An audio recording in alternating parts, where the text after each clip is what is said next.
What's up, guys? Got a treasure. It's been lost treasure because it's been lost in the mail for over a week.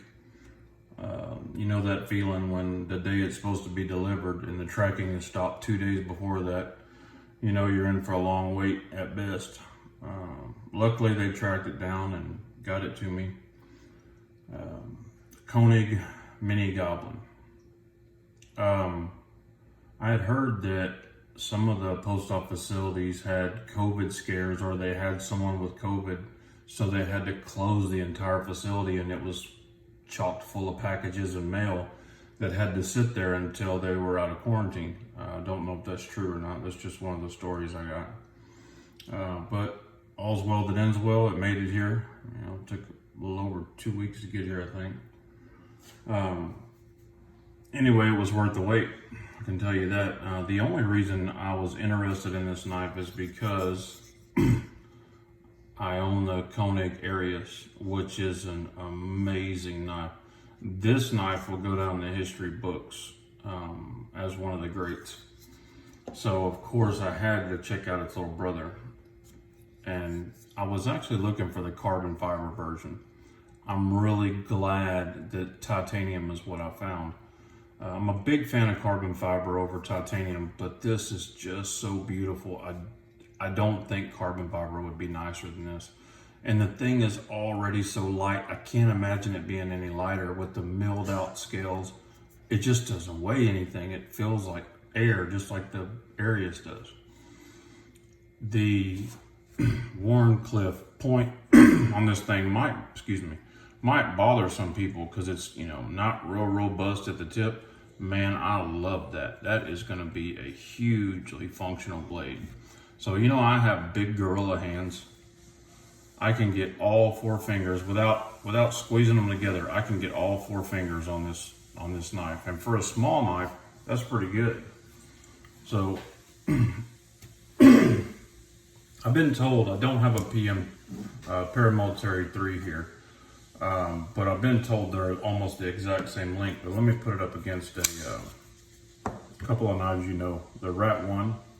It is a smaller knife, but the fact that I can get a 4-finger grip on it, I'm great with. That's all I need. I like the size of it. Now, I've heard a rumor that they are coming out with a larger Goblin, and I will absolutely be in the market for that. Let's see here, the ProTech Strider S&G.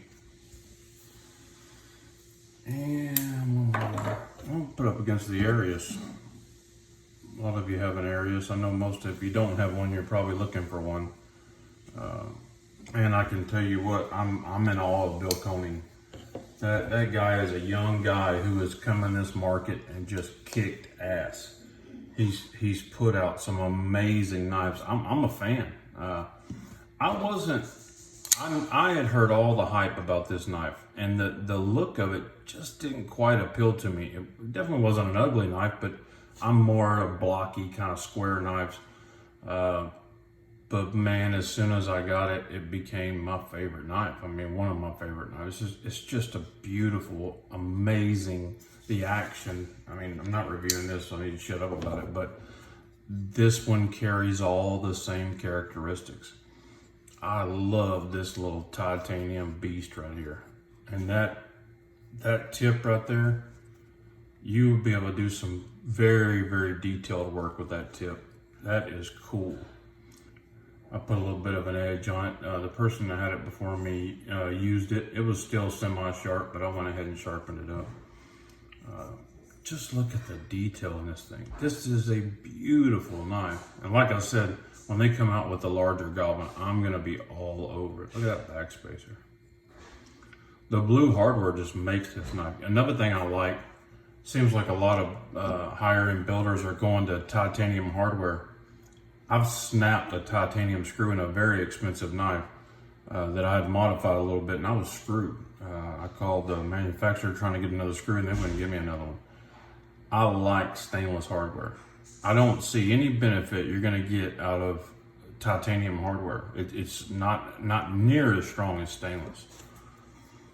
That's just my opinion.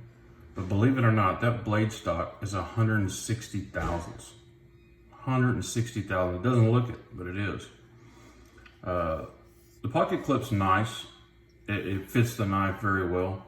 It probably needs a little bit of breaking in. It's a little bit tight, a little tough to get over the notch on my pants, but other than that, man, of course, it goes without saying, the action and the lockup on this thing is flawless. I don't know where Bill learned what he learned about building knives. I've watched this short documentary on YouTube. It's pretty amazing, the journey he's taken from a hobby to a killer, formidable knife company, building knives that are going to go down the history books. But this thing is amazing, and I think even he calls his knives productions.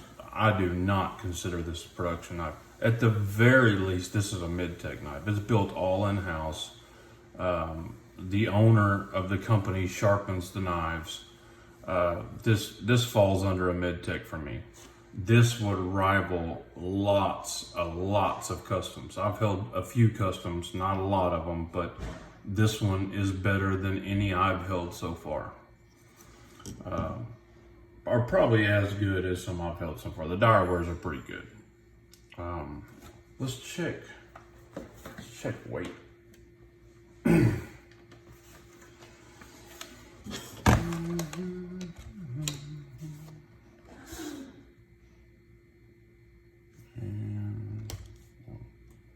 3.7 ounces. You couldn't ask for any lighter than that. That's titanium, and I think that's 4 ounces. If you got this in carbon fiber, it would probably be under 3 ounces. That's unbelievable. I mean, you just don't feel that in your pocket, but I like the little bit of weight this has. I like it. I'm glad that it does. This thing feels like a Rolex in your hand. I mean, that's the feeling you get. It just gives you the fizz. I mean, it's just beautiful. This is a killer knife. This one's gonna be around. Anyway, that's it. The Koenig Mini Goblin. Oh, M390 for the blade steel. Look at the little Goblin logo. How cool is that? And I like where he puts the M390 right.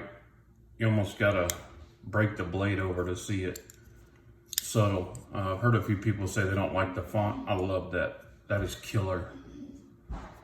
I'm a huge fan. I'm a freaking fanboy. Go Bill Koenig for president. Guys, thanks for watching. God bless you and your families. Good night.